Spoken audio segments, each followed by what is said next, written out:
She first made a name for herself starring as Sheila in the acclaimed Broadway revival of Hair, having previously appeared in Wicked and Hairspray. Now she's taking on the classic modern romance of Sam and Molly in the Broadway musical Ghost. Please welcome Caissie Levy. Hi. How are you? I'm great. How are you? Good to see you. You too. Looking very good. Thanks. I tried to dress up for you. You know. Very cute. I saw the show last night. Loved it. How does it feel to be back on Broadway? You've been in London for a while. Yeah, it feels so good to be home. It really does. I think I was in London for almost 2 years. So you did Hair in London. Did Hair in London after Hair in New York, right. And then got Ghost while I was doing Hair in London. So I had traveled for a little bit in between Hair and Ghost, but then went right back to London to start this. So it's been a while, and it's just so nice to be back on Broadway. So do you feel very international now? Yes, I'm. Instead of bi-coastal, I'm bi.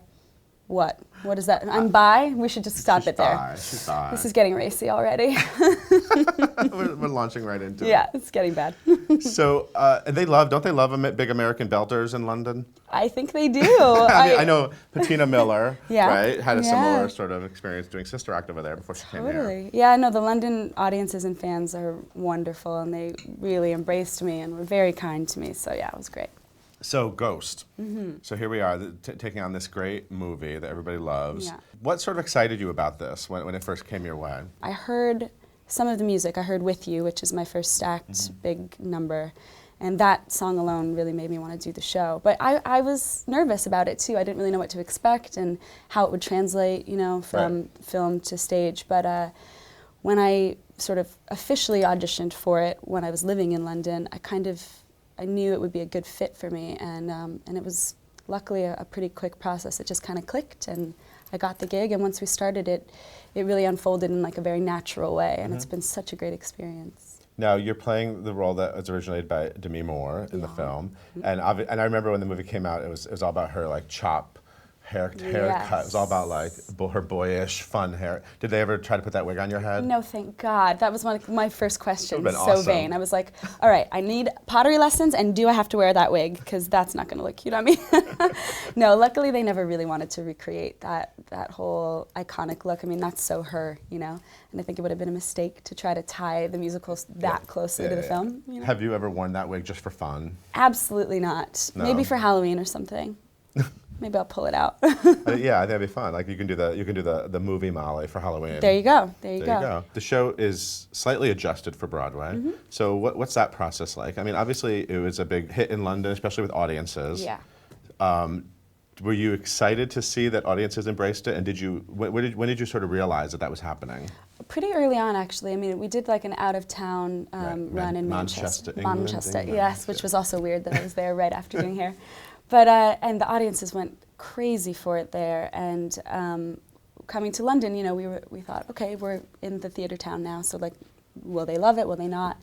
And when we were doing Hair in London, we rarely got standing ovations. It rarely happens in London, as I'm sure you know. Which doesn't mean they don't love the show, but it's not their sort of natural reaction. And at Ghost, people are literally leaping up at the end, which I think I appreciated even more after having done Hair in the West End. How did Hair do in London? I mean, it didn't run as long, obviously, as it did here. Yeah. So what was the experience like? It was amazing. The audiences loved the show. It was just a bit of a harder sell, I think, over there. Yeah. It's such an American story, and for whatever reason, it wasn't like the toast of the season the way it was here. Yeah. But we had a very devoted fan base and a lot of repeat, audience members, and we all had the best time. I mean, 35 of us got to just go live in London for the summer together. It was wild. And you guys are really tight, Yeah. and you were tight during the show, and a lot of you still are really tight. So what was that like? What did you guys do? We just did a lot of going out for drinks and dinners. there's a lot of going out, a lot of partying and dancing and drinking, and I mean, within reason. London's such a great city, and we did a lot of sightseeing. We also, a bunch of us did a bunch of trips, like every other day off. We would fly somewhere like Barcelona or Dublin or Edinburgh. We took the train to Edinburgh. Nice. And, we just had a blast. You mentioned pottery classes. Did you get that deep into the research? Did you take pottery classes? Well, Because you do recreate the scene. Yeah, I have to make a pot. You so I have to actually know what are I'm doing. making a pot. So what happens to these pots? Well, Do you have a bunch of like half-finished? no, because I smash them. Oh, you smashed Yeah, it. I don't really finish making it. That's a spoiler alert, folks. But that's what they say, right? Yeah, I had to take lessons. It's really hard, actually. Yeah. I was living in LA when I got cast, so I was going to this like very hippie out, like yoga-y ceramic studio. And when I walked in and told them I was playing this role, they laughed in my face because they thought that's what everyone says, that they're here because of ghosts. You know, to like take pottery and like have sex at a potter's wheel. And I'm like, no, really, I have to be good at this. You have to teach me. And it took a while, but now I'm actually all right at it. So I prep the clay. Like my dressing room, half of my dressing room is devoted to the clay. So I have bags of clay. It's dusty and gross, and I have this big, they call it a bat, which is like the surface where you roll out the clay, make sure there's no air bubbles. It's very technical. I can't believe that. Yeah. I mean, it's a small moment in the show, but right. it's funny but it's so iconic. People are waiting for it. You gotta have the So I can't mess it up, you know? Yeah. Yeah. So I was pretty serious about learning how to do it. Do you ever hear like little reactions from the audience when those moments come up? Like you must, right? It's like here she's rolling out the pottery wheel. Poor Richard, because he's singing this really pretty ballad when it happens. Right. And you just see people like, yes, Richard Fleischman, he's wonderful. People like hitting each other, being like, oh, there it is, you know. So I always feel bad for him there, but I'm so happy for him because it's a really great showcase for what he can do. Yeah. Yeah. Did you give him any like tips about New York or? Yes, I said, don't read any of those pesky message boards. Right. Which he wasn't going to do anyways. Right. Because he knows, I mean, the thing is he's been in the spotlight enough so he doesn't need like business tips from me. But yeah, I take him to all the good restaurants. That's the main thing. I like show him around New York, which he loves right away. Because he's only been here, I think he said he was here once when he was 16 for 2 days. And now he's like living here in a swanky apartment starring on Broadway. So nice. I'm showing him around a little bit. And you guys, you show off your very nice bodies. We've all seen the photos from London, and he has an amazing body, and you have an amazing body. Thanks. We all saw you naked in hair. Right. I actually forget about that. That's so funny, but yeah. You forget that you were naked? Well, it was so much a part of the show that I don't think about it anymore. Even then, I didn't really remember that I was like taking my clothes off every day. Well, Jackie Burns was on the show, and she understudied you as Sheila, and she talked about, because she didn't do the nude scene when she wasn't Sheila. Yeah. But when she was Sheila, she said she would cover her boobs with her hair. Nice. That's like the trick, I guess. Yeah. And she also said you were like her black swan, or she's your black swan, or because you know now you played some of the same parts. Yeah, she's wonderful. You see each other in audition rooms, maybe. Yeah, we bumped into each other at a voiceover audition. I hadn't seen her since I left New York. Yeah. She's great. I want to go and see Wicked because her and Chandra are both friends of mine. So. I would love to see like a big like Elphaba, like a reality show, like all the Elphabas. Yeah, like let's like battle it out. The Real Elphies of Broadway. Yeah, battle it out. Oh God, that could get messy. It's a lot of riffing and a lot of high belting. Yeah. I don't know if people could take it. That would get ratings. I like that idea. Yeah, maybe you guys should have a little web series, a little Broadway.com. Elfie web series. Let's work on that. Let's work on that. You were in Wicked on Broadway. I know you played it in LA later, but on Broadway you were the understudy, right? You were in the ensemble. Did you have any like Nomi Malone understudy, like throwing marbles on the floor to try to trip up? No. No. I didn't think I was going to get to go on because Lisa Brescia was the standby, and she's brilliant, and the standby always goes on. But luckily I got some dates when Julia had a vacation, and I just kind of spiraled from there. Creative team saw me, and good things happened. But I never really expected much being the understudy. Right. I just kind of reveled in my terrible costume. I wore the horny wig. Oh, nice. It's just about the worst thing. An Ozian horny wig. Really not cute. And I had my one solo line that no one cries, they won't return, you know, in the beginning of the show. Do you know the show very well? It's Wicked. Okay, I just wasn't sure how many times you've seen it. You got to know Wicked. So that was my big moment, that one line. But yeah, it was nice to graduate. Do you want to sing it right now? No one cries, they won't return. Very legit for me. Yeah, it's good. That's good. Yeah. And the funny thing, whenever you play Elphaba, even if you get thrown on for like a random performance, you immediately, I feel like, get a fan base, and then there's going to be YouTube videos of you singing "Defying Gravity" somewhere. Yes, they bootleg the hell out of that show, right? It's wild. I'm like, oh my God, I can't believe that's up on YouTube. I just steer clear of that. I don't need to see that. Yeah. It happened so avoid once. the message boards and avoid the YouTube clips of Elphabas. I think you get in trouble if you sit at home watching all your YouTube clips all the time. That's a little weird, isn't it? Yeah, it's a little weird. So back to Richard Fleischman, you guys make out a lot. We do. And actually, in the show ends. You're making out after the curtain call. Like it's just a lot. It's a lot that's of new. Yeah. It's a lot of physical. Mm-hmm. So how's that going? It's all right. I know you're a married lady. It's a tough job. I'm a married lady. Yes, very much. So it's just in love. work. It's just work. Yeah, Richard and I are such close friends. I think you know, like any show, when you work with someone that closely, you either love or hate each other. Right. And we really get along so well. And I think they've added a lot more of that physicality because we're already so comfortable with each other, and our relationship has grown so much in the year. And just like, hey, you know, we don't mind. Like, we don't mind. Like, we can. yeah, they're we like, can can you make guys out just more. like open your mouths wider and use more tongue? Thanks. Yeah, but it's Is there actually tongue when you're making out on stage? There has to be, right? You yeah, gotta- in the show there has to be. You don't I mean, want to it's like such do a the sexy, two mouths with no tongue. That'd be bad. It kind of bugs me actually when I go see Broadway shows and there's supposed to be a romantic kiss, but you can tell it's only, Yeah. you know, half-assed. It's like, it's live. Let's give the people what they paid for, you know. And this is like one of the best, I think, like modern love stories out there. Like, come Yeah. on, and it's hot. I think it needs to be hot and racy. You need to see that like Sam and Molly have this very primal connection, and Yeah. and that's what makes it even more tragic. It's not just a romantic love; it's this heat between them, and you know when your lead character dies 10 minutes into the show. Ah, spoiler. Spoiler alert! He's a ghost. Yeah, you gotta set it up, you know, Yeah. that they're really in love, and so that's why at the beginning, you know, we have that make out sesh. Just Well, to show and actually that brings me to my point. So yeah, like so 10 minutes into the show, you're grieving. You start grieving, and you're grieving. I grieve a lot. You grieve a lot in this show. I do.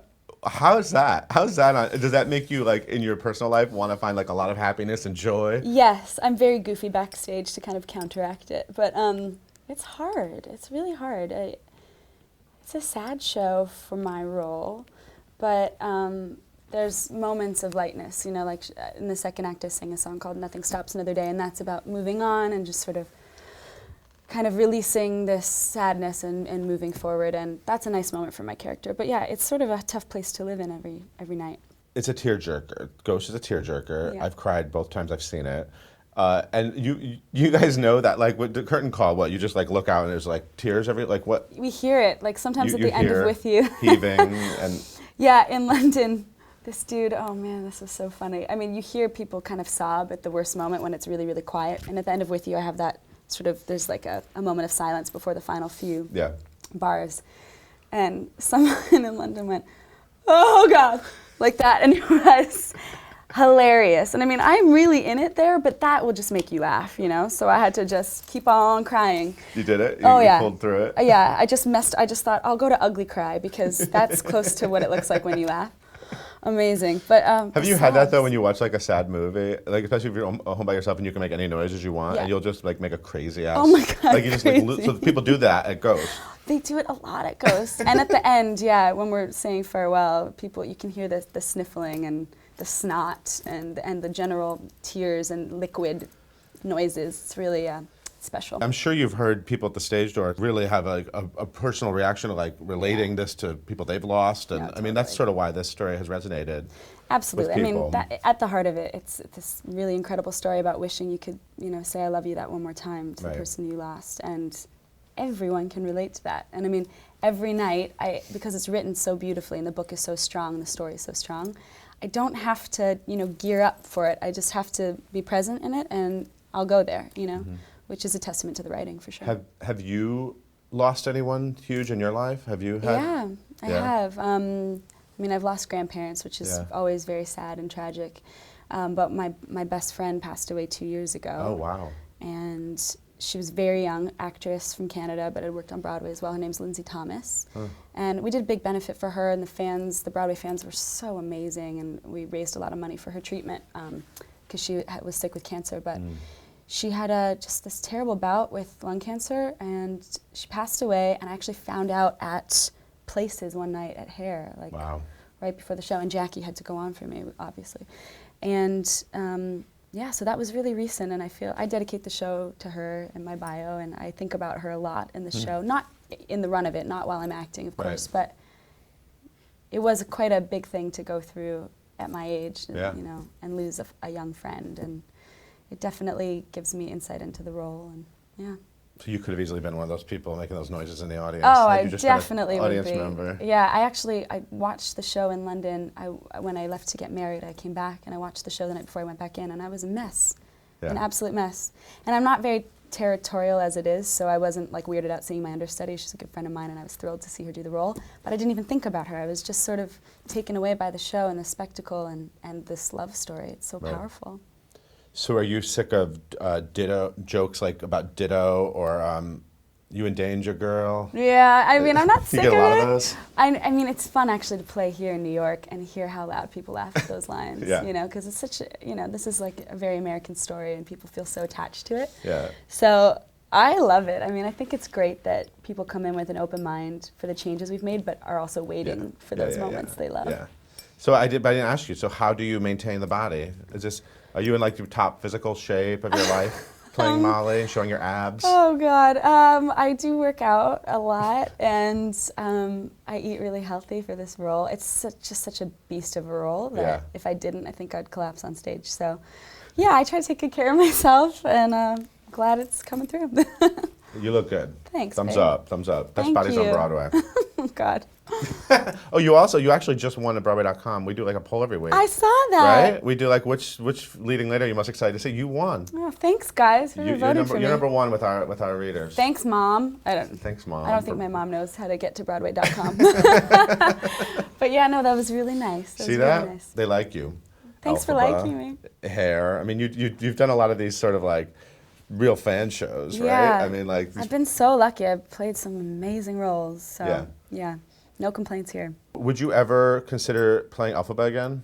Yes, I would. I've actually been asked back twice and haven't been able to take the gig because one time, so when Hair was going to London, they asked me to come back to Broadway, and I would have loved to, but I was like, I need to see this through in London, and then again, when I got offered Ghost in London, they asked me to come back. So I love Wicked. I love that cast and crew over at the Gershwin, and I love those producers. So I would love to do it again. Yeah. Awesome. Yeah, maybe down the road. I want to see you do it. I haven't seen it. Yeah. Well, maybe we'll get except to YouTube. Revisit it. You don't want to see me do my ensemble track with a horny wig again? Let's go bigger. Let's aim bigger. All right, we'll aim bigger. I would love to see photos of that, though. You must have good photos of you with the horn. Yeah. I'll send you one. It's not cute. As long as you promise not to put it on Broadway.com, I'll send it to you. So now, when you were in LA, were you in it with Adam Lambert? Yes, I was. Yeah. Adam Lambert, when he was just like a random Aussian. What was his wacky Aussian? Yeah, what was his wacky Aussie? He was one of the guys, I think, on deck with the ribbons at the top of the show. Oh, okay. And he had a solo too. I think he might have been one of the guys on the bridge in Thank Goodness, and had a line or something. But yeah, he went on for Fiyero. We got to do it together. Oh, okay. Were you surprised to see all this happen to him, or? No, I wasn't. His voice is insane, you know, and he's just got such a larger-than-life personality, and I felt like it was such a great fit for him to go on American Idol and win. You know, well, he didn't win, but he won. Yeah. You know. He kind of won, yeah. He kind of won. I mean, in the big picture. Yeah, he kind of won. And I remember he came to see Hair right after. Yeah, it was so great. Yeah. Yeah, and I think he's still, you know, very much tied to his Broadway roots, so maybe he'll come back and visit. So let's say you and Adam Lambert are going to do a show together. Let's see, what should we do? Oh, gosh. Come on, let's say I have $10 million. I'm going to give you a really nice weekly salary. What can we do? Let's dream big. What could we do? Something really high and belty, obviously. Something high. Adam would be singing the top harmony line, and I would be singing the melody, because he could sing higher than any girl I know. It's insane. What if you were going to sing a duet with, I wish I heard you guys. Is there a video of that? There must not be a video of you and Adam Lambert singing. I don't know, maybe. As long as, maybe. YouTube it. Google it. I'm going to go home and YouTube myself for the next 4 hours, so I'll let you know. No, you know what show I would love to do, and I don't know if this is Adam's bag exactly. And it doesn't probably need $10 million budget, but I am obsessed with Falsetto Land, and I always have been. Oh, Trina. Trina is like dream role for me. I'm too young to play it at the moment, but maybe in a few years. Trina, let's work on this. I like this. I don't have any money, but I would love to see that. All right, cool. I feel like that could happen. Yeah, I would love to do that show. I just think it's due for a revival, and I think it's one of the shows I grew up on, weirdly. Like that and Les Mis were like the shows that made me want to act. So, yeah, I would love to do that. Falsettos is a beautiful show. You've been married for like 4 or 5 months? 4 or 5 months. I know you met at a stage door. Was he like a stage door Johnny? What happened? No. He knew a girl I was doing Hairspray on tour with. Okay, you were playing Penny in Hairspray on tour. Yes, and he knew that Amber, and she was finishing her run. And so he came to see her, but it was sort of like she had been talking to each of us about the other. And I was dating someone else at the time, so I met him for 5 seconds, and then I didn't see him again for a year till I was back in New York. But we had a lot of friends in common by then, and he did Good Vibrations with a bunch of my friends. Did you see Good Vibrations? No, because I was doing Hairspray at the time in Toronto. Ah, okay. So I never got to see it, but YouTube clips, no, I'm making Wasn't that he? up. I was looking up old Broadway.com photos, and he had long hair. Yes. In Good Vibrations. Yeah, when I first met him, he had long hair. Oh, okay. But I didn't get to You see missed him on it. stage. I missed it. Has he ever acted any of Good Vibrations? Any of those choreography? With the beach No, balls? no. But him and some of his friends, when they get together, it always turns into like a good vibes, like laugh fest, you know, reminiscing. Yeah, it was a crazy show. Yeah, but he's writing now instead of acting. What kind of writing is he doing? Well, he's a composer, so he writes like, how would I describe it? Kind of like if Gnarls Barkley and Lady Gaga did a musical in a club on multiple stages with drinks in hand and dancing to like live DJ beats. That's what it is. Now this to me seems like we have our answer. It seems like your husband should be writing a musical for you and Adam Lambert. Yes! Adam would actually be genius. You're so good at this. Let's just work it out. All and right. then you'll do falsettos later. Yeah. Then I'll do like the art house thing after. But yeah, that would be cool. Have you sang his music? I've sung a lot of his music. Do you sing every night? Is he like, I wrote a new song, will you sing this? Yeah, I come home from Ghost and we have like jam sessions till 3 in the morning. We're going to come with the video cameras some night. Actually, he just did a big concert in London with a bunch of West End stars singing his stuff. Awesome. Yeah. I'm so thrilled for everything happening with Ghost. And Thanks. everybody needs to see Ghost at the L'Enfantin Theatre. Yes, come see us. And you're opening, when are you opening? April 23rd. April 23rd. Oh, wait a minute. I wanted to ask you two things. Yeah.